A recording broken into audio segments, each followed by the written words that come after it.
Pride and Prejudice, Chapter 21. The discussion of Mr. Collins's offer was now nearly at the end, and Elizabeth had only to suffer from the uncomfortable feelings necessarily attending it, and occasionally from some peevish allusion of her mother. As for the gentleman himself, his feelings were chiefly expressed, not by embarrassment or dejection, or by trying to avoid her, but by stiffness of manner and resentful silence. He scarcely ever spoke to her, and the assiduous attentions which he had been so sensible of himself were transferred for the rest of the day to Miss Lucas, whose civility in listening to him was a seasonable relief to them all, and especially to her friend. The morrow produced no abatement of Mrs. Bennet's ill humour or ill health. Mr. Collins was also in the same state of angry pride.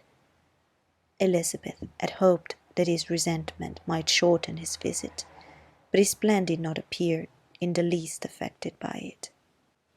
He was always to have gone on Saturday, and to Saturday he still meant to stay. After breakfast, the girls walked to Meryton to inquire if Mr. Wickham were returned, and to lament over his absence from the Netherfield ball. He joined them on their entering the town, and attended them to their ends, where his regret and vexation and the concern of everybody were well talked over. To Elizabeth, however, he voluntarily acknowledged that the necessity of his absence had been self-imposed. "I found," said he, "as the time drew near, that it had been better not to meet Mr. Darcy, that to be in the same room, the same party with him for so many hours together, might be more that I could bear, and that scenes might arise unpleasant to more than myself." She highly approved his forbearance, and they had leisure for a full discussion of it, and for all the commendation which they civilly bestowed on each other, as Wickham and another officer walked back with them to Longbourn, and during the walk he particularly attended to her. His accompanying them was a double advantage. She felt all the compliment it offered to herself, and it was most acceptable as an occasion of introducing him to her father and mother. Soon after their return, a letter was delivered to Miss Bennet. It came from Netherfield, and was opened immediately. The envelope contained a sheet of elegant little hot-pressed paper, well covered with a lady's fair, flowing hand, and Elizabeth saw her sister's countenance change as she read it, and saw her dwelling intently on some particular passages. Jane recollected herself soon, and putting the letter away, tried to join, with her usual cheerfulness, in the general conversation.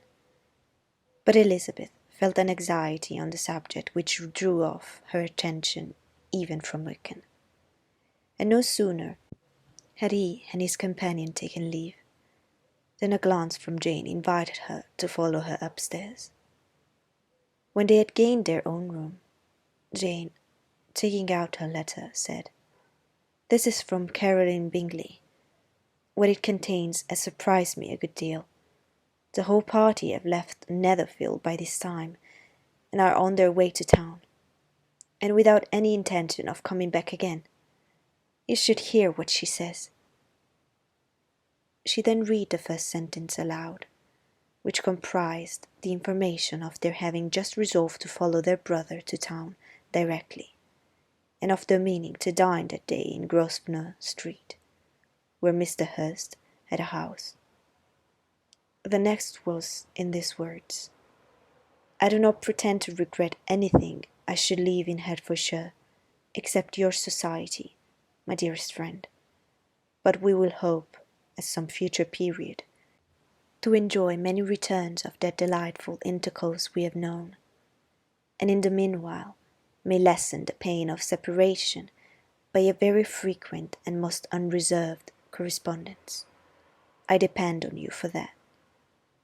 To these high-flown expressions Elizabeth listened with all the insensibility of distrust, and though the suddenness of their removal surprised her, she saw nothing in it really to lament. It was not to be supposed that their absence from Netherfield would prevent Mr. Bingley's being there, and as to the loss of their society, she was persuaded that Jane must soon cease to regard it in the enjoyment of his. "It is unlucky," said she, after a short pause, "that you should not be able to see your friends before they leave the country. But may we not hope that the period of future happiness, to which Miss Bingley looks forward, may arrive earlier than she is aware, and that the delightful intercourse you have known as friends will be renewed with yet greater satisfaction as sisters? Mr. Bingley will not be detained in London by them. Caroline decidedly says that none of the party will return into Hertfordshire this winter.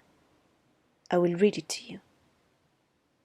When my brother left us yesterday, he imagined that the business which took him to London might be concluded in 3 or 4 days, but as we are certain it cannot be so, and at the same time convinced that when Charles gets to town he will be in no hurry to leave it again, we have determined on following him further, that he may not be obliged to spend his vacant hours in a comfortless hotel. Many of my acquaintance are already there for the winter. I wish I could hear it that you, my dearest friend, had any intention of making one in the crowd, but of that I despair. I sincerely hope your Christmas in Hertfordshire may abound in the gaieties which the season generally brings, and that your beaux will be so numerous as to prevent your feeling the loss of the 3 of whom we should deprive you. It is evident by this," added Jane, "that he comes back no more this winter." "It is only evident that Miss Bingley does not mean he should." "Why will you think so? It must be his own doing. He is his own master. But you do not know all. I will read you the passage which particularly hurts me. I will have no reserves from you. Mr. Darcy is impatient to see his sister, and to confess the truth, we are scarcely less eager to meet her again. I really do not think Georgiana Darcy has an equal for beauty, elegance, and accomplishments, and the affection she inspires in Louisa and myself is heightened into something still more interesting from the hope we dare to entertain of her being hereafter our sister. I do not know whether I ever before mentioned to you my feelings on this subject, but I will not leave the country without confiding them, and I trust you will not esteem them unreasonable. My brother admires her greatly already. He will have frequent opportunity now of seeing her on the most intimate footing. Her relations all wish the connection as much as his own, and his sister's partiality is not misleading me. I think, when I call Charles most capable of engaging any woman's heart, with all these circumstances to favour an attachment, and nothing to prevent it, am I wrong, my dearest Jane, in indulging the hope of an event which will secure the happiness of so many? What think you of this sentence, my dearest Lizzie? Said Jane, as she finished it. Is it not clear enough? Does it not expressly declare that Caroline neither expects nor wishes me to be her sister, that she is perfectly convinced of her brother's indifference, and that if she suspects the nature of my feelings for him, she means, most kindly, to put me on guard? Can there be any other opinion on the subject? Yes, there can be, for mine is totally different. Will you hear it? Most willingly. You should have it, in few words. Miss Bingley sees that her brother is in love with you, and wants him to marry Miss Darcy. She follows him to town in the hope of keeping him there, and tries to persuade you that he does not care about you. Jane shook her head. Indeed, Jane, you ought to believe me. No one who has ever seen you together can doubt his affection. Miss Bingley, I'm sure, cannot. She is not such a simpleton. Could she have seen half as much love in Mr. Darcy for herself, she would have ordered her wedding clothes. But the case is this. We are not rich enough or grand enough for them, and she is the more anxious to get Miss Darcy for her brother, from the notion that when there has been one intermarriage, she may have less trouble in achieving a second, in which there is certainly some ingenuity, and I dare say it would succeed if Mr. Berg were out of the way. But, my dearest Jane, you cannot seriously imagine that because Miss Bingley tells you her brother greatly admires Mr. Darcy, he is in the smallest degree less sensible of your merit than when he took leave of you on Tuesday, or that it will be in her power to persuade him that, instead of being in love with you, he is very much in love with a friend. If we thought alike of Miss Bingley, replied Jane, your representation of all this might make me quite easy.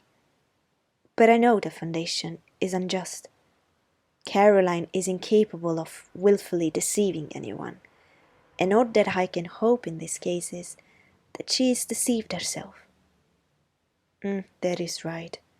You could not have started a more happy idea, since you will not take comfort in mine. Believe her to be deceived, by all means. You have now done your duty by her, and must fret no longer. But, my dear sister, can I be happy even supposing the best, in accepting a man whose sisters and friends are all wishing him to marry elsewhere?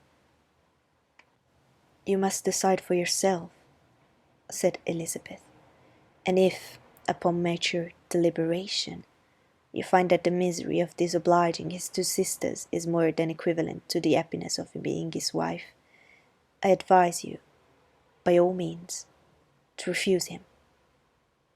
How can you talk so? Said Jane, faintly smiling. You must know that, though I should be exceedingly grieved at their disapprobation, I could not hesitate. I did not think you would, and that being the case, I cannot consider your situation with much compassion. But if he returns no more this winter, my choice will never be required. 1,000 things may arise in 6 months. The idea of his returning no more Elizabeth treated with the utmost contempt. It appeared to her merely the suggestion of Caroline's interested wishes, and she could not for a moment suppose that those wishes, however openly or heartfully spoken, could influence a young man so totally independent of everyone. She represented to her sister, as forcibly as possible, what she felt on the subject, and had soon the pleasure of seeing its happy effect.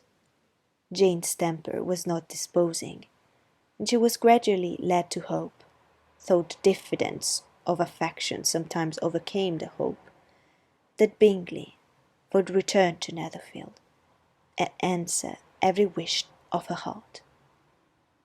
They agreed that Mrs. Bennet should only hear of the departure of the family, without being alarmed on the score of the gentleman's conduct.